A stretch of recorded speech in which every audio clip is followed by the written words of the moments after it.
Good evening, everybody, ladies and gentlemen. Thank you so much for taking time out of your busy schedule to spend it with Down with the Browns. I am here with the OG host, KFC. I'm here with the new dad, Mr. Get It Done, Blake McCoy. What is up? And it is yours truly, Manny. We back up, Maxwell. Boys, we're going to open this right on up. If you're watching, comment below to take part in this question. This is the question of the day. Who is the musical artist that has been played the most in rotation for you lately? I want to know who's been, on that Apple Music, or Spotify number one artist. KFC, who's the artist that's been played the most by you? Right now, I would say Waka Flocka Flame. Waka Flocka Flame. I ain't lying. It's Waka Flocka, and then this is gonna be a funny one, but the Still Drivers. The Still Drivers. Yes. Who on earth are the Still Drivers? Inform the listeners, because if I don't know, I'm pretty sure there's other listeners who don't know. Chris Stapleton's old band or side band. Chris Stapleton was in a band before he got massive, and it was bluegrass type feel. Oh, dude, and then he left and went solo, but they still sound just like him and everything else. It's awesome. It's funny because do you know who I also found out was just in a band and had their own band? Jared Leto. 52. What is it? 52 seconds to Mars. 52 seconds. 53 seconds to Mars. What's it called? I forget what it's called. It's something to Mars. But Jared Leto, I did not know had a band, and my wife played some songs by him, and I found out what it was. MC says Wildcats should have won that game. Dang it, KFC. They should have. About it. That was a pick.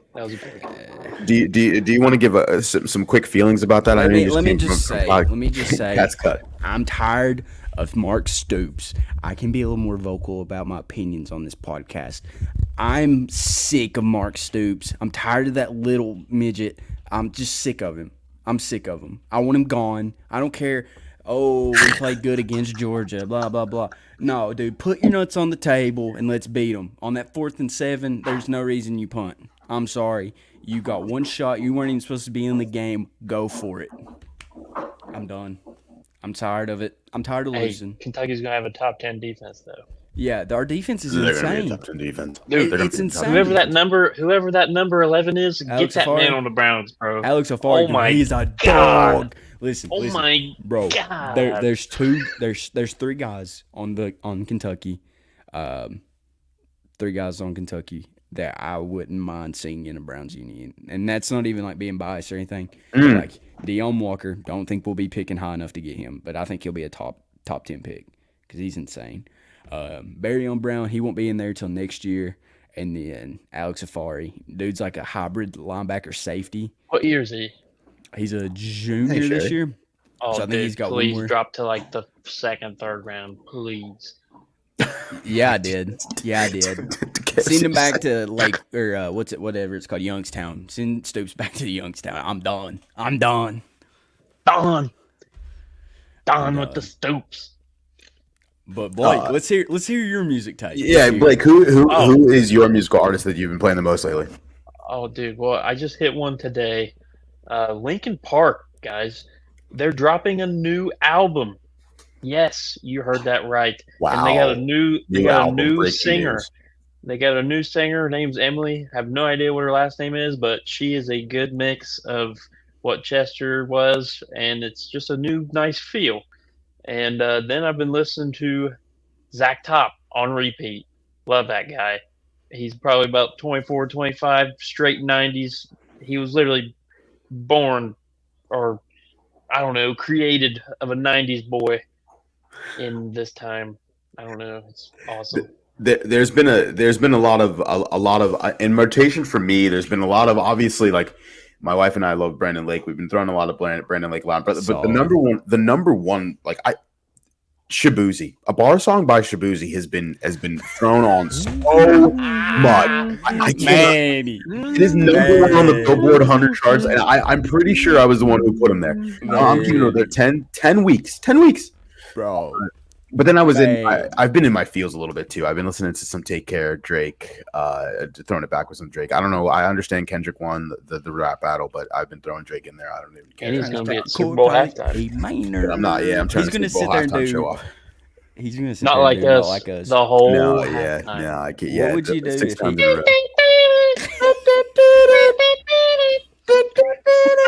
Yeah, no, I can't do it. I mean, good song, very good song, but I can't. I really can't do it. But listen, guys. So we finally have some good news to report in this week too. We're gonna jump right into it. The Cleveland Browns, your Cleveland Browns, Can I say have something? beat the Jacksonville Jaguars. You mind if I just jump in there a little bit, man? Do it, please do it. I know after last week we were a little down. You know, we were down with the Browns. You know, we were down on them. But we back up. We back up, baby. You know, and when I say we back up, man, do you mind playing me a little, hop up music? You got me. Absolutely, I do. You got Hype him up. Absolutely, I do. Zoom in on Let me just get a little hopped up here. You ready for this? Do it. We back, baby. The Browns are back. You know, Deshaun Watson looking over to the sideline, hitting Jerry Jeudy on an incredible on the throw run on a big play. The Browns win. Jacksonville sucks. Once again, Trevor Noah Lawrence. The Browns are back. Super Bowl! Super Browns! That was I think it was really good to get us hyped up. I think it was really good to get us hyped up. I mean, it was very deserving. We can clip that. We can clip that and put it on the socials. We're gonna clip that. Listen, we're gonna talk to our clip team, which is basically us. So we gotta talk to the people who are clipping this stuff and put it on social media, put it on TikTok, put it on for the world to see. So Cleveland Browns traveled down to Jacksonville, and they did beat the Jacksonville Jaguars 18-13. Which, by the way, we were doing our score predictions, and guess who got the closest score? It was yours truly. I picked 19-13 final. I thought there was going to be some field goals. I didn't get very close, very close. And it was recorded, and it was very recorded. So, but I didn't anticipate that safety. It's that safety, right? I mean, I'm glad that we did it. Shout out to Corey Bajorquez for that huge punt inside the 2-yard line. That was fantastic. So obviously. Oh, yeah. Isn't that interesting that we're shouting out our punter? We're shouting out our punter. MVP of the game. 100%. So the first drive of the Cleveland Browns, amazing. So I don't know how we're going to see how this goes.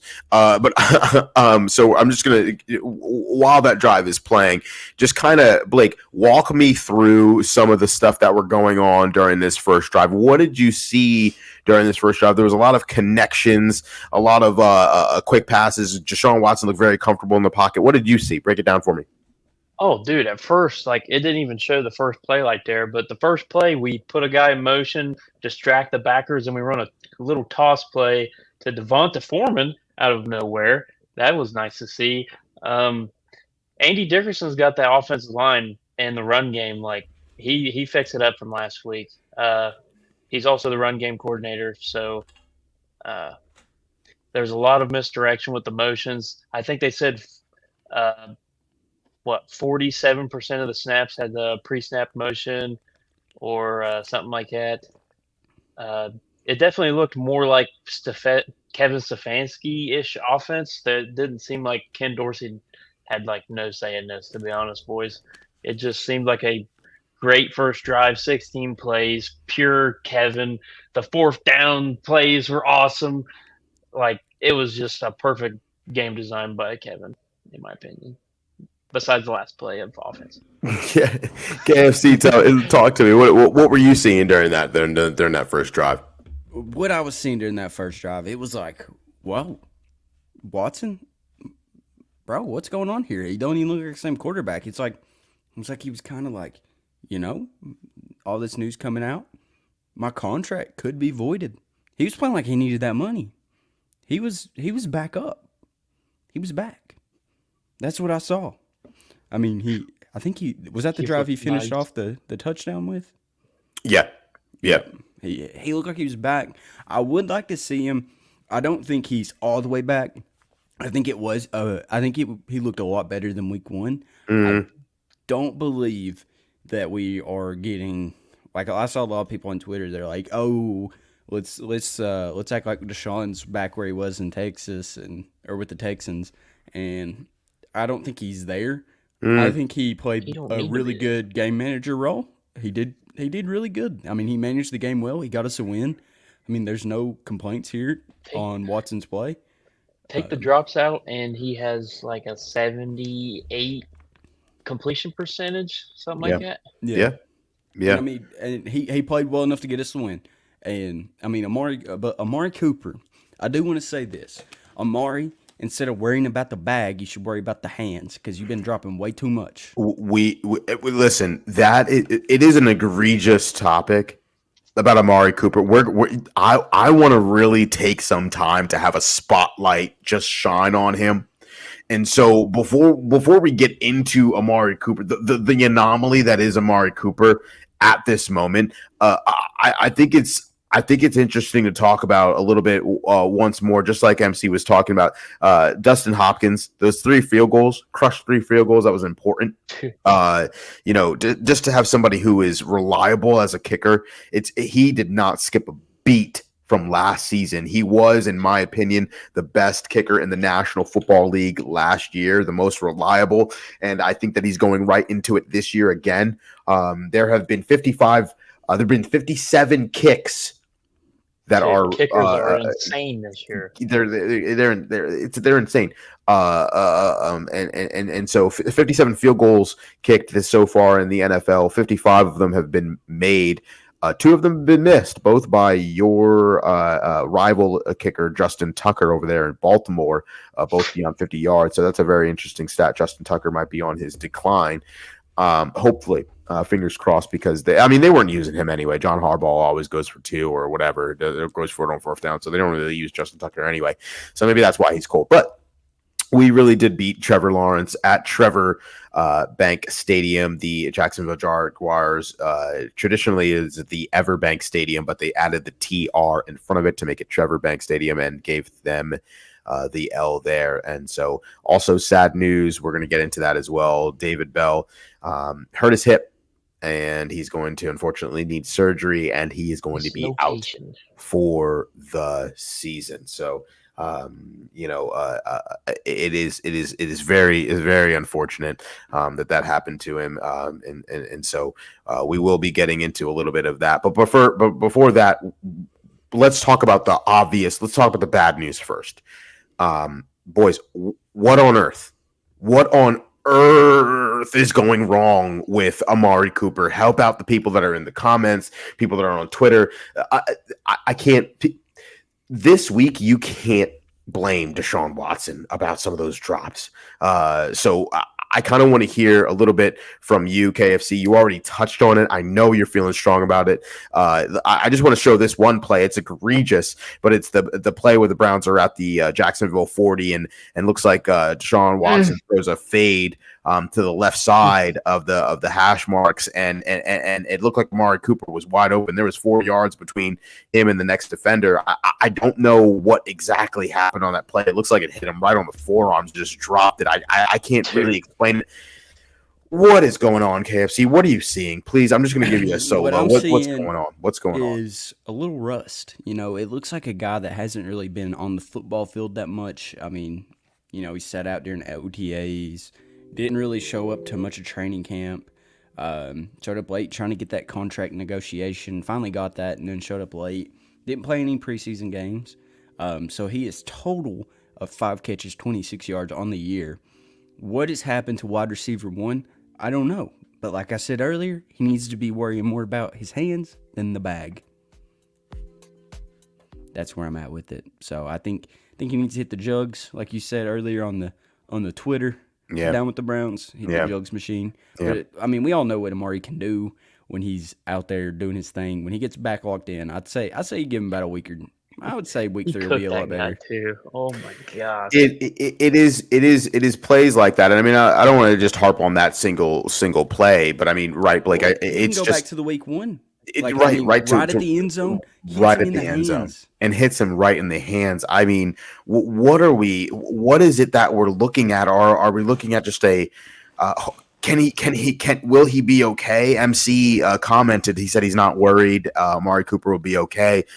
MC doesn't seem to have any problems with it.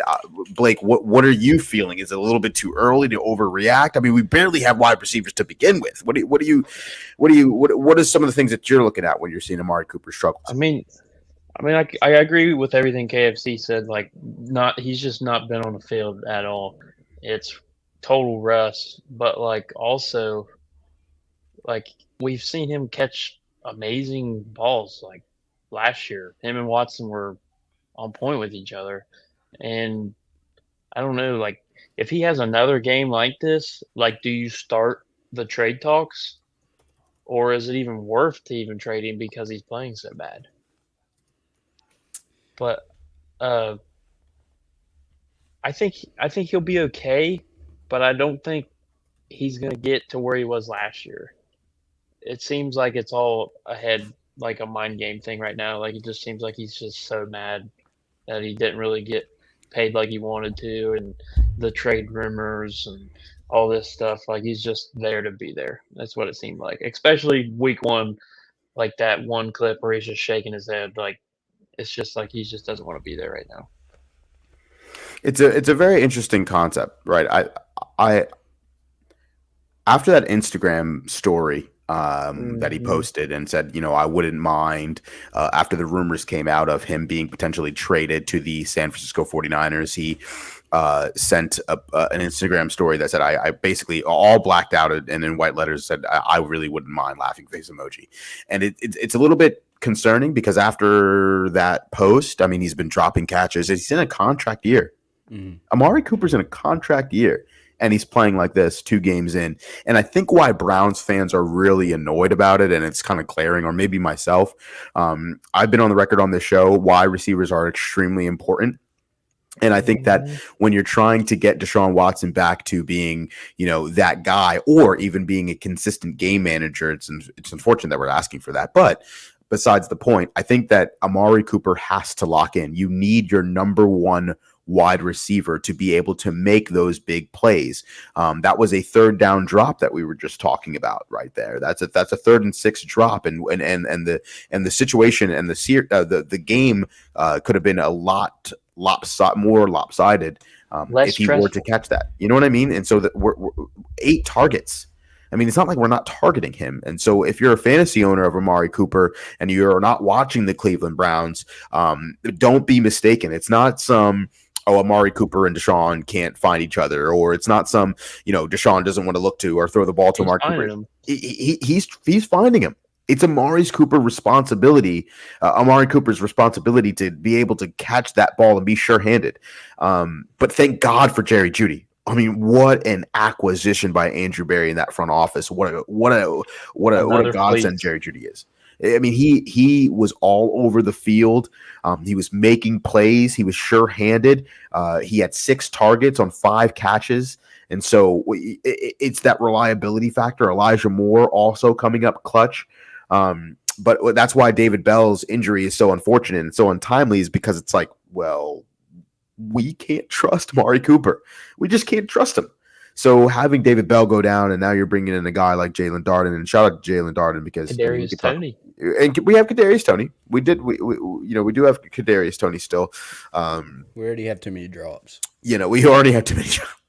We already have too many drops. And honestly, there's breaking news as well with Deontay Johnson from the Carolina Panthers, who is an ex-Pittsburgh Steelers, who potentially could be on the market as well. Deontay Johnson, the wide receiver there, over there, in Carolina. They did bench Bryce Young, so they're going to be starting Andy Dalton. So we're going to be seeing potentially a fire sale from Carolina. We're not entirely sure, but some people have been on the Twitter timelines talking about picking up Deontay Johnson. KFC, what do you think about Deontay Johnson potentially being in here?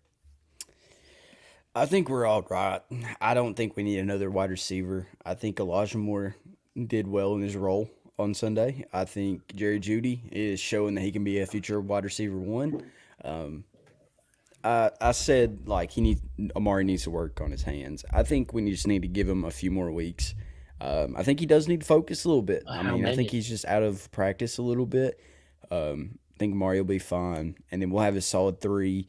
And then you've got guys like Cedric Tillman, and then you could possibly bring up Kadarius Toney. I mean, there's a few other guys on the practice squad and stuff that we could bring in. And I mean, I know Michael Woods. We could bring him back. I believe he's on. Is he on the practice squad as well? Mhm. Yeah, currently still he's on practice. Yeah, so we can bring him up. So I mean, there's a few other guys that we could work in, but it's just. I don't think we need to trade for another guy. I think if we're going to pick up another guy like in the wide receiver department, I think we'll wait till the draft because this draft class has a lot of studs in it until the next one. So I think there's going to be a lot of good wide receivers in the league here in like the next 2 years. Like a lot of really athletic freak wide receivers going to be entering the league in the next 2 years. I agree. I don't know if we need to jump the gun on Deontay Johnson. I think that to answer your question, Blake, you brought up a really good question. How many more weeks do you give Amari Cooper? And I think that you're heading into a softer schedule. A lot of people, and as Browns fans and as NFL fans, we know that it's any given Sunday, anybody can win. We play the Giants, Especially then last week. we play the Raiders, then we play the Commanders. The Commanders are looking pretty good. The Raiders are giving people a run for their money. Devontae Adams and Gardner Minshew are going off. So but at the same time, I think focus on this week. It is a easier team to beat in the New York Giants. The defense, you're playing at home. I believe that with that offense, the defense are going to be able to exploit it. They won't be on the field very long, which means the offense is going to be out there for a long time. Get Amari Cooper targets early. Really try to pick apart that defense. Well, Really try to get him in a rhythm, get that confidence back, get that connection back. Because if we're talking about the long haul during the season, you need to have Deshaun Watson have confidence in Amari Cooper. And he has to go the other way as well. You have to make sure that Amari Cooper has confidence with Deshaun Watson. And MC brought out a fantastic point. You want to make sure that Deshaun Watson isn't forcing it at home, but at the same time, you want to make sure that you're getting those looks. 8 targets is more than enough, I think, to be able to, to get that rhythm. But if I'm Kevin Stefanski, I would let Deshaun throw the ball 40 times on There's Sunday. got to be There's got to be some deep balls Sunday. Has to be. It has to be. Has to be. If you look at Watson's pass chart, I mean, yeah, he still played good, but I think there was only 6 pass attempts over 10 yards. He was 4 for 6. One was the Amari drop, and one was, I think, a throwaway out of bounds. But yeah, there needs to be more. I think there needs to be more under center heavy play action. Like Watson can do that stuff, guys. Like it doesn't have to be Joe Flacco or any of these pocket passers. Like or Watson can do the play action, those heavy play actions. He can sell them. Like Kevin just needs to get in his bag, get those deep posts in there, and let him sling it. I'm ready. Let's get it. Let's get it. I do want to just really, highlight one more time the punter and Corey Bojorquez. What a position to put your defense in, because Alex Wright coming over the edge. You saw that. If you saw that play with Myles Garrett in the end zone, I don't know about you guys, but it felt like we were going to get a safety. I was like, this defense is probably running out onto the field after seeing that punt. And it was like, we didn't even blitz. Yeah, we didn't even blitz. That's when it was crazy. Myles Garrett was like, wait, free safety? Myles went so far around the corner, it forced Trevor Lawrence to step up right into Alex Wright, and it was just so unfair. So unfair. Can we chat about Alex Wright becoming a pretty good defensive edge? Absolutely. You have been talking about Alex Wright. You've been talking about Alex Wright a lot. Go right ahead. Yeah, dude. The way he's progressed since that first year, I mean, we talked about it. Like 2022 was not a great year for the Browns' defensive line. Like we were kind of like, what's going on here? I mean, we had That was Joe his rookie Woods. year too, wasn't it? Yeah, Yeah, that was his Yeah. rookie year, and like we were like, is this guy going to be a big bust? I mean, because he's our third round pick. yeah, And and yeah. Oh, go ahead, go ahead. well, I mean, we picked him over like pretty good guys in the draft, technically, like David Ajabo. We picked him over him, and some other guys that we were kind of high on in that draft. But I mean, the way he's progressed underneath Jim Schwartz, I mean, Jim Schwartz has really helped him out in growth. And I think, honestly, I wouldn't be shocked if he still continues to get a bigger role with the Browns each year. 100%. And truthfully, Mac, one of a very, very good friend of the show, Mac, the Buffalo, tweeted out, defense man Alex Wright, since week 15 of last year, so basically the last 6 games that he's played in, get this, he has 11 pressures, 5 sacks, which currently leads the team for the Cleveland Browns, 6 tackles for loss, 2 forced fumbles, and 17 combined tackles. And now you add in the fact that he has 1 safety. The development of him out of UAB. I mean, my goodness, Alex Wright is becoming a force of nature and is definitely benefiting from that of the greatness of Myles Garrett. So I will hope that Alex Wright stays with this football team and we keep him and we incorporate him. Jim Schwartz has definitely been putting that defense in positions to make plays. But once again, like I've said this with the Pittsburgh Steelers, if you with our defense is just as good as the Pittsburgh Steelers defense is. I think the difference is that when they are given the opportunity to create turnovers, meaning Pittsburgh, they take advantage of those. They get one every week. We don't get a single one. We have been dropped. Martin Emerson hit one in the hands. It was a great play. In the moment. But man, oh man, is this game different. Denzel about had one too. Exactly. Denzel had one week 1 and week 2. And it's like these plays that keep stacking up, and then these interceptions, these turnovers on down, these turnovers at the 50, at your own 40 or your opponent 40, could be yours. You could start drives there rather than tipping the ball down, making it 4th down, punting it away, and then having the ball be at your own 20, right? I mean, this is the field position. And also, not to mention that we're already horrible when we're on offense when it comes to holding penalties and false starts or illegal shifts. 13 penalties for 100+ yards, yes. 13 penalties for 100+ yards. I mean, how can you – it's almost like we're starting every single drive at 2nd and 15 or 3rd and 20. And a lot of it is like stupid stuff. And we've gotten so many illegal shifts and illegal formations because the NFL always wants to imply this rule that they don't tell anybody. And they're just going to just hammer every team without telling them. And what's been a big problem is when the Browns do the rocket motion where they take a guy across, he shuffles and goes all the way around him. They're trying to get rid of the Tyreek Hill cheetah motion where he kind of gets a little run up field. They're trying to hammer on that, but it's hurting the Browns so much. And it's so frustrating. And then they just want to hold. They want to hold. They want to hold. The drive on the punt. It was literally like a 1st down run, hold, or no, face mask by Devontae Foreman. They go back, and then they actually get almost all of it back, hold, and then they almost get half of it back, hold, and then it was the punt. And then it was the safety. And then the Jaguars attempt a safety onside punt thing, whatever that was.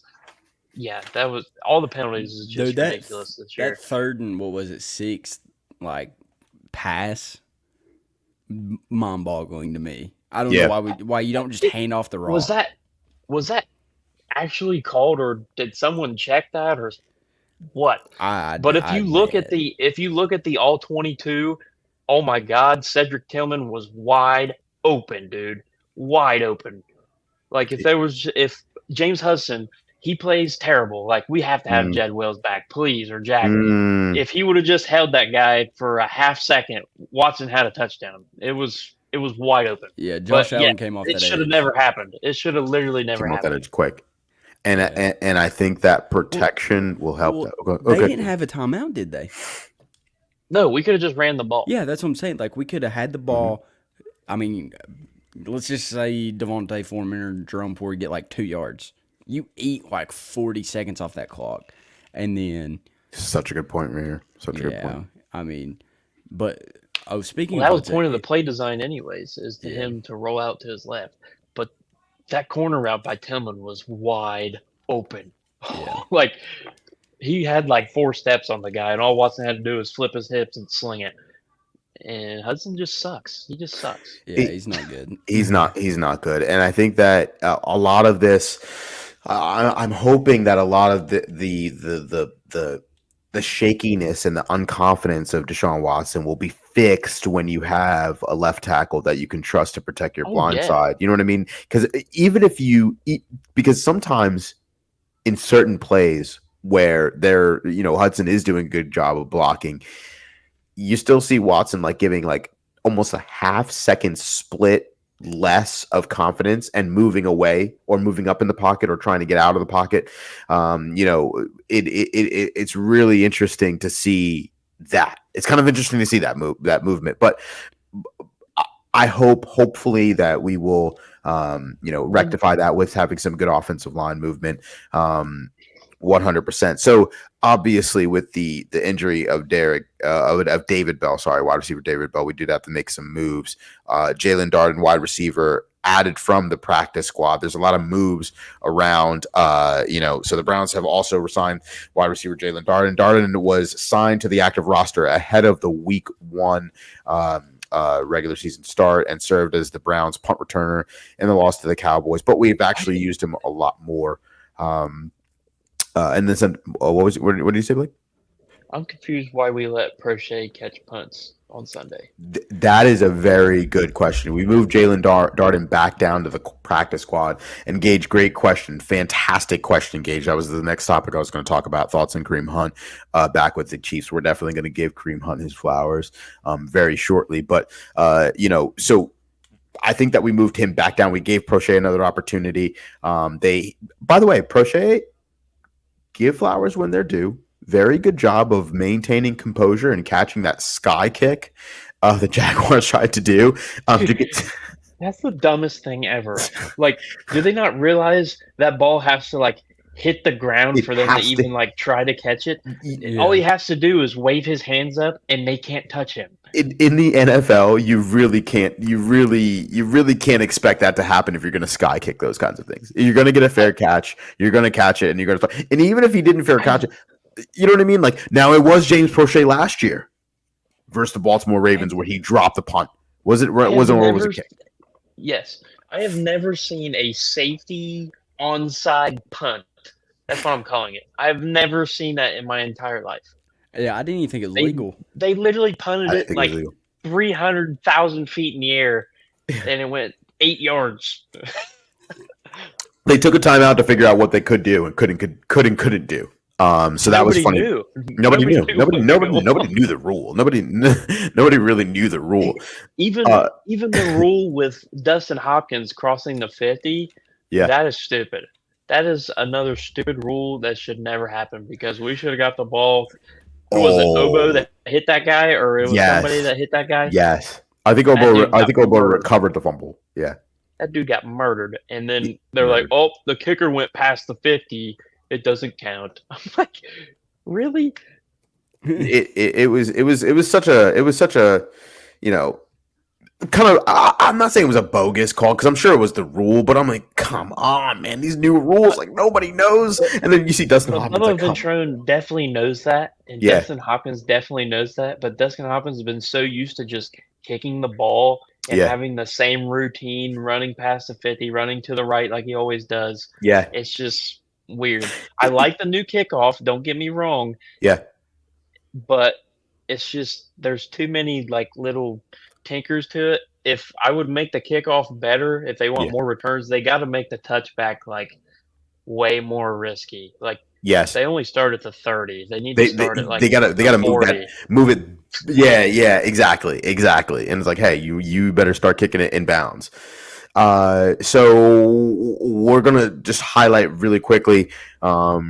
Obviously, Kareem Hunt, a very long-time Cleveland Brown, the other half of the duo, best running back room in the NFL at the time for sure, especially with Dearness Johnson. I wonder if that was the best running back room in NFL history. But slow grind, which we did see him yesterday. It was good to see him running the ball around, but I really hope he wasn't scoring because he was running pretty hard. But Kareem Hunt returning to the Chiefs. Obviously, they had the injury to Isaiah Pacheco. Is going to be out for 6 to 8 weeks. I think with a thigh. I think it was his thigh. Some lower body thing. Lower body injury, something like that. So they're going to need to bring in some extra muscle. So KFC, what do you think about this? Are you happy for Kareem Hunt to get another chance? Are you kind of like, I wonder if he'll go off in Kansas City? Are you picking him up in fantasy? No, I'm not picking him up in fantasy. I think my running back's pretty good in fantasy. I probably will pick up that. I think his name's like Steele or something like that. I think Carson Steele, running back for the 49ers. Yeah, I think that's who they'll be running a lot with, just because he's already been on the team, and I think he was running back 2 for them anyways. Yep. Him and P. Ryan. I think Kareem will still get some carries. I think they'll just do that for the nostalgia because he did lead the league with the. Is he still gonna wear 27, or is there another 27? There might be another 27. I'm not for sure. He might try to buy it from somebody. Yeah. I don't know if that's allowed or not. That'd be so sick. That'd be funny. I remember when he popped off against the Patriots, like his rookie year or whatever. Oh man, and that was like crazy. That was like Pat Mahomes too. It was so cool. Yeah, that's right. That's really when they both came onto the scene. But yeah, I'm not really worried about it. I think Kareem. I think he'll kind of have that same role he had with us last year. He definitely should have been picked up sooner by somebody. Yeah. He definitely should have. Are you upset that and maybe I'll gear this to Blake? Are you upset that the Browns didn't pick him up and instead went with Royce Freeman? I didn't even know the Royce Freeman news, but I don't even think Royce Freeman. He was with the practice squad. He wasn't. He wasn't. Royce Freeman got picked up for the practice squad once David Bell got moved down. So Jalen Darden took that starting spot, but Royce Freeman came back in.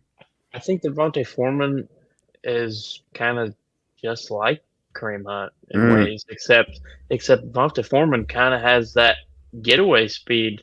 Like a couple of those runs, like dude, it looked like Kareem Hunt, like getting those 3-4 yards, and then when he was breaking tackles and like getting in the open space, and he's kind of fast, low key. But Jerome Ford, props to Jerome Ford, dude. He is becoming another level of himself.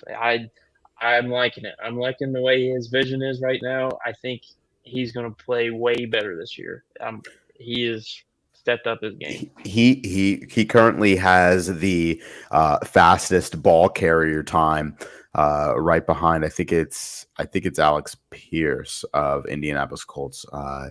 So Jerome Ford can move. Yeah, on that 4th and 1 for the 36-yard carry, he was moving, and to see him find the hole that quickly and burst up the seam is like, man, we're really forcing him to be potentially one of the best running back 2s in the league, right? When Nick Chubb comes back, and we're gonna have so much confidence in Jerome Ford moving forward.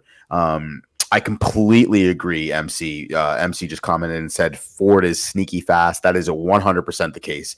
This man can against move. The Colts last year. Oh absolutely. My gosh, it's just like when he gets in space, he's gone. Yeah. It's like if he can get around and get a little like just momentum with him, he's gone. 100%. What I was saying earlier in this year, last year he was just like a one cut and go guy, and this year, like you can tell he's reading the whole, but he's also reading like the next level of it. Like it's not one cut anymore. It's like he's seeing the whole play now, and it's exciting to see.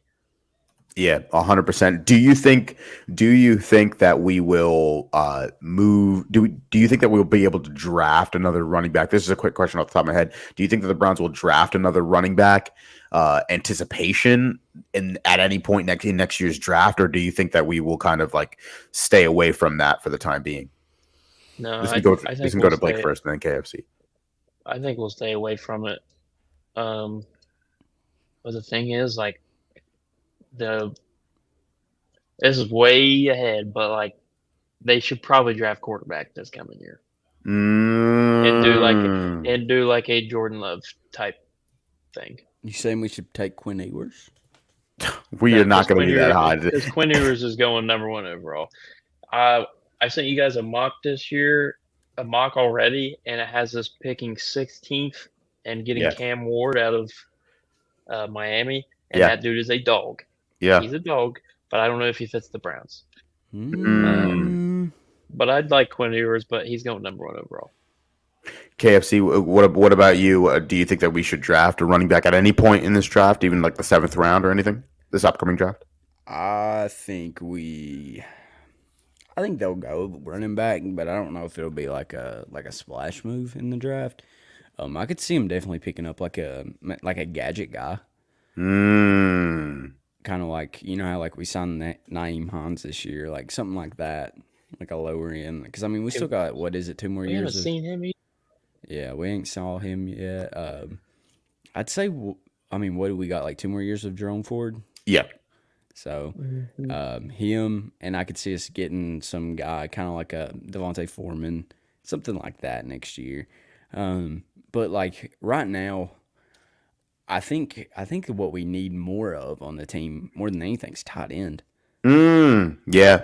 It would be nice to have another tight end. I want one of them like psychotic. Like, I want like a George Kittle type tight end. Yeah, like he don't have to be as good. Because like tight ends just aren't really.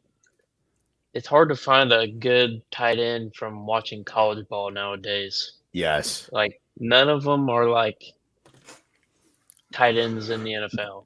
Like it's weird. Well, nobody really uses the tight ends in college. Yeah. Like I mean, and you Georgia have no used idea how Bowers. good they are. You have no Brock Bowers. That's why Brock Bowers was such a unicorn, right? I mean, you knew Brock Bowers was legit.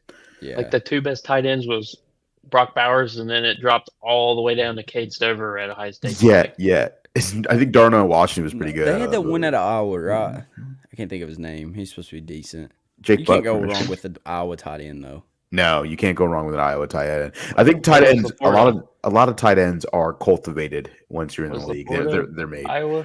Yeah, he was last year though. Sam Laporta was He played last year for the Lions. Lions. So I want to hit one quick question here. Another one which is really nice from Gage. Basically, what team are you most surprised about through week 2? For me, Saints. it's the Saints 2-0 and the Ravens at 0-2. And some of the other records I'll kind of throw out for you guys if you want to pick one, or if you need a team, I have it up. But the Bills are 2-0. The Vikings are 2-0 with Sam Darnold, with no J.J. McCarthy. They're 2-0. The Saints are obviously 2-0. Seattle's 2-0 with Geno Smith. But the Ravens 0-2. Colts are 0-2. AFC South looks like a really poor division because they have the Colts, Jaguars, and Titans all at 0-2. And the Texans are 2-0. So I'll start with you, KFC. Is there a team in the NFL that you're surprised about? And if you need to know a team's record, if you're just thinking about one in your head, I can let you know what it is. But off the top of your head, can you think of any teams that are really surprising you the most? Right now, it's got to be the Saints. I mean, most explosive offense in the league right now. I mean, Derek Carr, I mean, looking like his old self back in his early days with the Raiders before the injury. I mean, plus they got Kamara. He's going off pretty steadily. So, I mean, they're balling there in New Orleans. Another team that shocks me, I'm going to go on the opposite side. I mean, it's not really shocking, but I didn't think they would lay eggs as bad as they have the first 2 weeks. And it's the Ravens. I mean, I'm pretty much copying Gage's list, but I mean, that's kind of shocked me. I mean, week 1, they've just been choking leads. They've been choking leads, and I mean, 100%. It's like Lamar and John Harbaugh. It's like they'll get these leads, and it's like they just. Have you seen the graphic of the multiple possession leads in the second half? It's it's literally like this long. Yeah, it's so interesting. It's so interesting to look at that, really, because you're kind of hoping that a team that has Super Bowl aspirations should be able to lock into a lead and really clock it out. and all of them are in like Lamar Jackson era, like Yeah. like the whole list, and it's literally like this song. They keep. If you obviously they're in our division, so we've watched them a lot. But I feel like a lot of times at the end of the game, they would tie up games, and instead of sending it into overtime, they would try to go for two. A perfect example is the Kansas City Chiefs. And instead of going, for two in that situation, why don't you just, kick the field goal? Now you can make the argument that they would have won that game if, Isaiah Likely's foot was in bounds. But there's a lot of situations like that where John Harbaugh wants to go for it on fourth down instead of kick the field goal, like I've said earlier. How it is. Exactly. So it's like I don't know what we're looking at in that scenario. But Blake, are there some team names out there that are surprising you? Is it one of those AFC South teams with the Colts and Jags at 0-2, or is it the same pretty much as KFC? Obviously the Saints. They've scored over 90 points in 2 weeks. They've literally have scored every possession besides the first two, or I can't remember if it's the first two possessions they didn't score and then they scored the rest. Something like that. They've scored on almost every possession already. Derek Carr, for some reason, is electric during every election year. Like, if you go through his stats, he is literally amazing every election year. The Chargers, I kind of expected them being 2-0 because they played the Raiders and they played the Panthers, and Harbaugh's got them dialed in. Quentin Johnson is like catching touchdowns, and that's crazy. A surprising team. I guess it would have to also be the Ravens because they should have beat the Raiders and the Bengals. The Bengals have now started 3 straight seasons 0-2. Like, they are just terrible in September, and I don't know what it is. But again, you don't want to play your best football in September because that won't happen in December and January and February. That's right. I think I'm going to go in a slightly different direction when it comes to the Ravens. I'm a little surprised about the Colts, and the reason why I'm saying that is because I know Anthony Richardson was out a lot, but I thought that Josh Downs and Alex Pierce would have a bigger impact on that defense. Yeah. Obviously injured. They just lost to Malik Willis, bro. Exactly. So I'm like, I didn't know that they were down. I didn't think they would be. Obviously, it's early, right? And so they can finish the season, still 9-8 or something like that. But like, I'm not really going too much into whether KFC smile is killing me. I'm not going into too many specifics. I just didn't think they would be 0-2 at this point. But my most surprising gotta be Minnesota. Sam Darnold, no JJ going into the season, like no JJ McCarthy, no Danielle Hunter, no Jordan Addison, and then you go in and you throw in Sam Darnold. Sam Darnold leads the MVP race for us. The three quarterbacks, Sam Darnold, Baker Mayfield, and Derek Carr lead the MVP race right now. It is now, obviously that stuff can change, but and people can say, oh, well, the Minnesota Vikings, they just played the Giants. Well, okay, let's move on to the 49ers where you're beating the 49ers. And obviously it's at home and there was no Christian McCaffrey and there's injuries all over the place for the 49ers. Okay, it's still the 49ers. You're making Brock Purdy, ball slips out of his hand for an interception. You're putting him in positions to make plays. So I think the Minnesota Vikings, they look pretty good. They can start 5-0 if they beat the Texans. I'm pretty sure they play the Texans next week. If they can somehow beat the Texans, they will start 5-0. 100%. I think it's going to be very interesting. Is out, ain't he? No, he's still good. They play the Texans, Packers, and then they play the Jets. So it does get a little bit interesting. You're playing some pretty good quarterbacks. Malik Willis, obviously, with Green Bay. There's no Jordan Love, so we have to see how that looks. So I want to go back to your little Indianapolis Colts Yeah, please do. It's looking like they're having a little quarterback issue. Wonder who said that before the draft. That is you. I'm sorry, I had to come off mute. You were so right about that, BKFC, because you definitely said that Anthony Richardson was going to be a little bit of an issue. Stinks. You definitely said that. Oh, dude, but he was so good his rookie year. Oh, he was really good. It's nobody I don't know really what to knew do how to with take though. him. I think it's the SEC thing, right? I mean, the Florida thing. Like, so KFC really knew firsthand with the Bro, SEC Florida. all you have to do to beat him is rush 4 and drop in coverage. Because a lot of people were expecting him to just be this really like mobile, like Cam all he would want to do is Newton-esque. run. And like that's what a lot of defenses those first few weeks were getting, and they were just scheming up stuff for him to. Because I mean, he has a cannon, he can throw deep, but he's not like his decision making's where it really hurts him. And if he gets rattled, he's off. He's Like, if he off. Gets, if He's he gets, off. If he gets He rattled threw a early, bomb, he's though. done. He has an arm on him for sure. I mean, we all knew that though. He's like a rich man's Joe Milton. Yeah. Another talk here SEC is reference. the LA Rams. Oh Okay. wow, They are 0-2. They don't have Cooper Cup. Puka Nakua. He's on IR. Cooper Cup's probably going to IR. They have multiple linemen out, multiple defensive guys. If they start out 0-3, do you consider trading Matthew Stafford and rebuilding? I think they were close to doing that almost last year. Like I almost Because- felt as though. Oh, go ahead. They traded Matthew Stafford just to get that Super Bowl win in 2020. Okay? You got it. They literally didn't do anything for the next few years or whatever. Like they weren't even expected to be good. They didn't even expect themselves to be good last year. They made the divisional round, and now you have this team that you're like so conflicted with, and now they all got injured. So what do you do now? Like, do you move on from Matthew Stafford, let Stetson Bennett play, and you get all your picks back almost? I guarantee they would get almost all their picks back for Stafford. If you move on from Stafford, I believe that the Miami Dolphins would be a person that would like the New England Patriots, maybe even maybe the Carolina Panthers might want to start over with having the back end of Matthew Stafford. What would you do? What would you do if the Panthers and the Rams traded Bryce Young and all their first round picks for Matt Stafford? I think that would be crazy because the Panthers aren't in any position to be able to need a Matt Stafford. And the Rams would never in a million years trade Matt Stafford to the 49ers because one, they have them Brock picks Purdy on with a it though. You're right.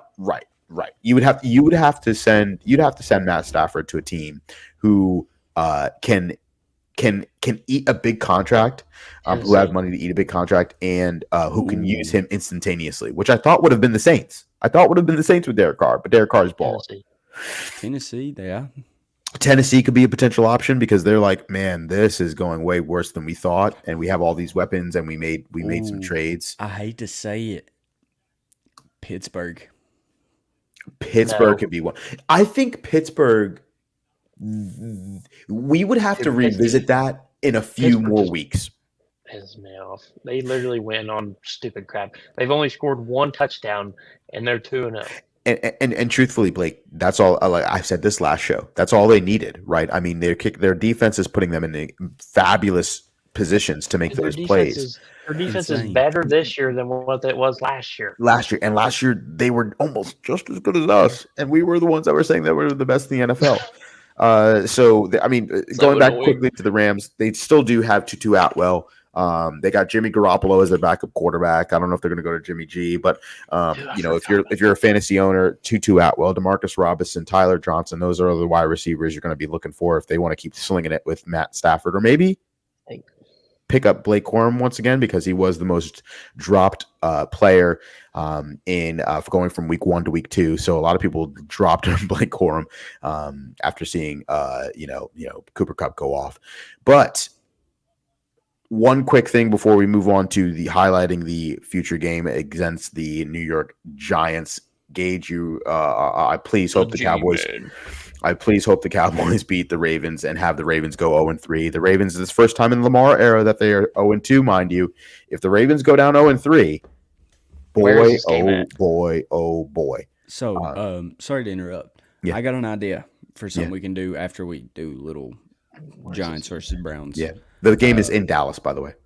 What we should start doing, we should start predicting the score, not necessarily the scores, but who's going to win and lose out of each team in the division. And at the end of the year, We'll see who has the best and the worst record starting now. So like a division, like divisional games, like predict divisional games. Yep, each week. Okay. Not only the Browns division, also No, let's just do the What are Browns. we That'll be doing? easier What are we to doing? keep track. Who had the best win or loss record? win percentages and stuff. Because I mean, we could do that. We So should have done a pick 'em and then release that each week. we should have done a pick 'em. We could do that. See, And I throw do that a- on the down with the I do a Browns. pick 'em. I do a pick 'em in my betting group that I have on Facebook, and I'm doing terrible right now. I'm 19-13 That's actually not because so of last bad. week. That's not so bad. Because of That's not because of last week, it was terrible. terrible. Week 2 was horrendous. I think they said 7 straight up underdogs won like straight out. Like they didn't cover, they won. 7. It is insane. And MC says, if the Ravens go 0-3, I'll be so happy I might pass out. That's correct. I mean, to see a Baltimore Ravens team go 0-3, and it would be, I would be so happy. And also to potentially see the Cincinnati Bengals go 0-3. Now they are playing the Commanders, but Jaden Daniels looks good. He looks very good. So they're playing them on Monday night. One of the 2 games that are playing on Monday night. It's really nice when your divisional teams are not winning games because they start getting very eager to get that first win, that they start making even more mistakes and playing even worse. Yes. And it's just a fireball of hell if they don't get. That's why the first game of the year is kind of crucial sometimes, because if you don't get that first win in the first 2 weeks, like it's 11.5. It's like 11.5% since like a certain year that that teams made the playoffs starting 0-2 or something like that. Yeah. It's like only 30 teams of all time have made the playoffs starting 0-2. And I think that it's super interesting because, you want them to be in that hole. I want specifically the Cincinnati Bengals to be in that hole because, again, they are so used to being down 0-2. Oh my God. They don't even care. They don't, like, if you see 0-2, it's like it doesn't even matter to them. Jamar Chase is cussing out the refs. Like, they don't deserve to win games. They don't deserve to win games. And I will say, getting that psychological loss to the Kansas City Chiefs as well early. Oh, dude, you know what I mean? Early, it's gonna bug them. So hopefully Washington can pull out a little win on Monday night, put them under the lights again at 8:15, and then hopefully the Washington Commanders beat them. Yep. Yeah, 100%. So let's move on to our nightcap here to end the show. Here we're gonna look into the future for Sunday's game at 1:00. We are going to host the New York Giants. Gage, we're going to try to beat them for you, make the Giants 0-3. I know you have a really tight division already. The Eagles, Cowboys, and the Commanders are all 1-1. So hopefully you can do the return the favor. By the Eagles. Hopefully you can return the favor and beat the Ravens. But yeah, historic collapse by the Eagles. By the way, they should be 2-0. Kirk O'Thuggins, baby. Kirk O'Thuggins walked him down 4 passes for 80 yards. But Saquon Barkley screwed. He said, "Fly, Falcons, fly." Is what he said. But so birds.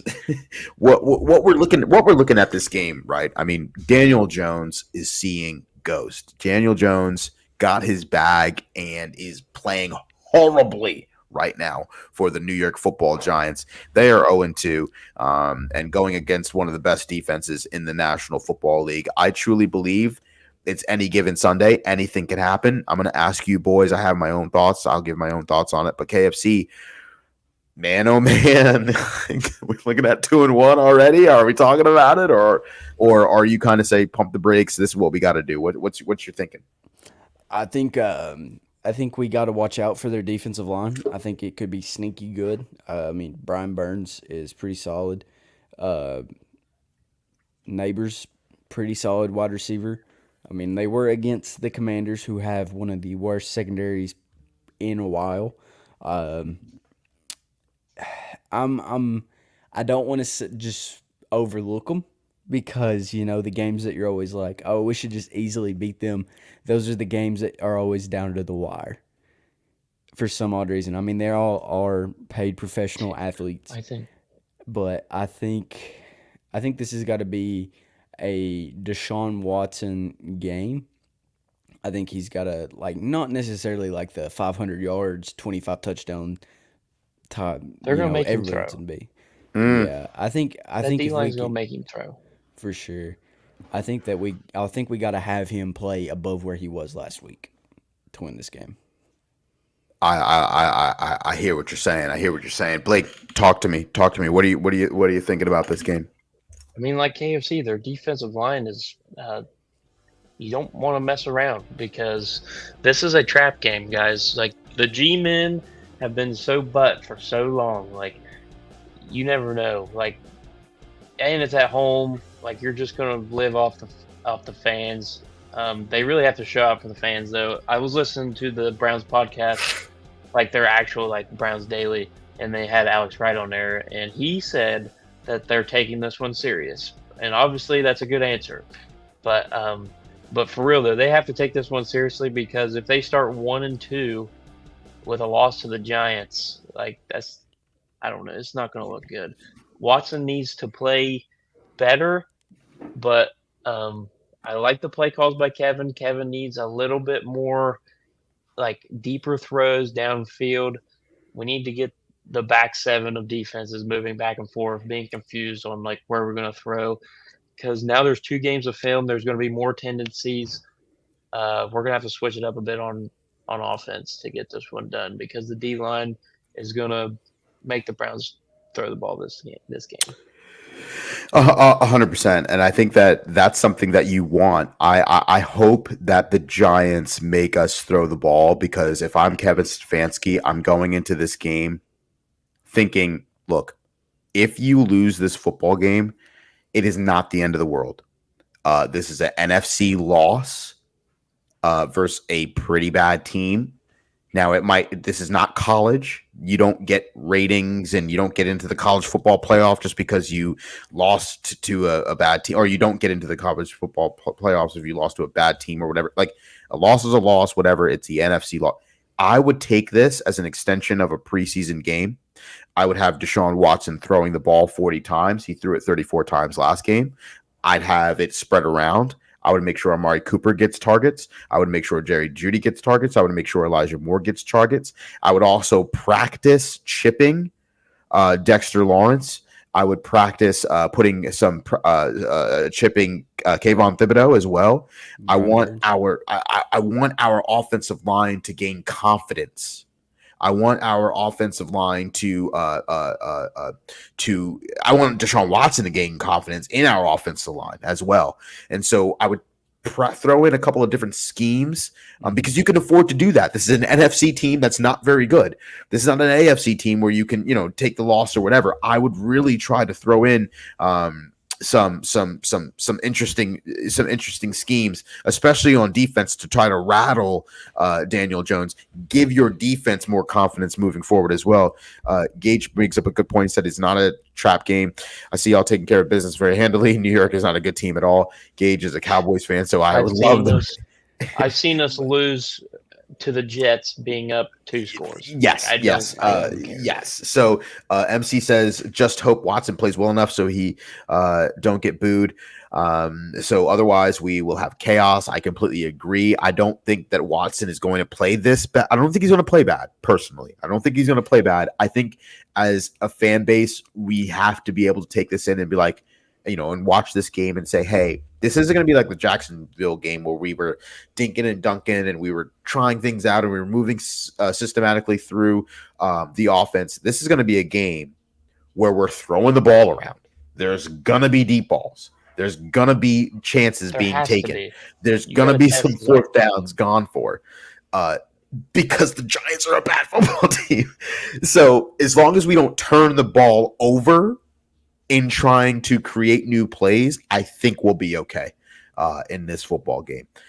So let's get into some of our score predictions.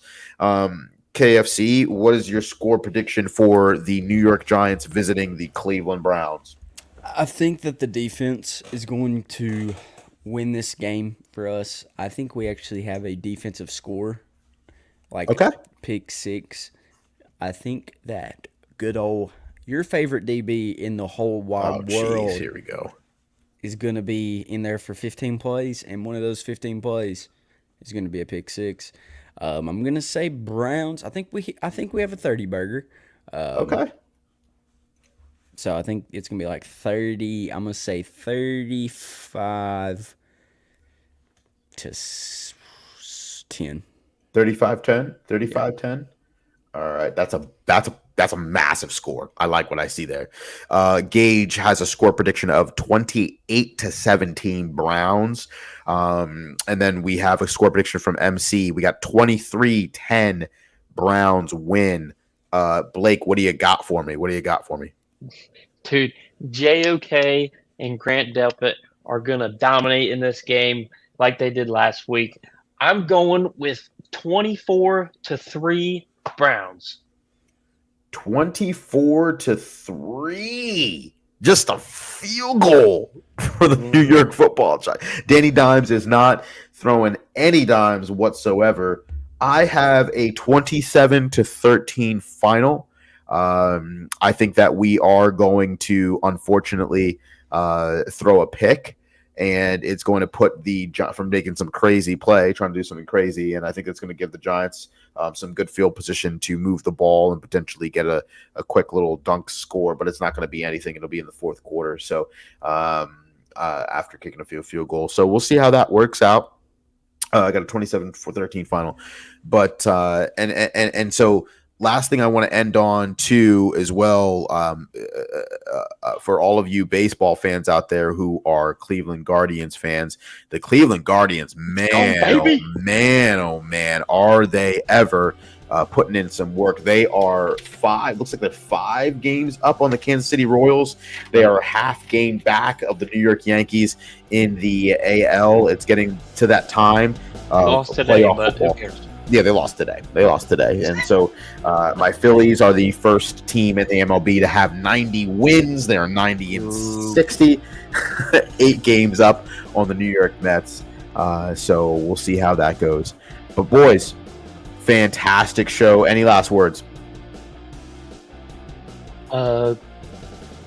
City Connect uniforms for the NBA came out. Yes. Jerseys look terrible. Cavs here, yeah.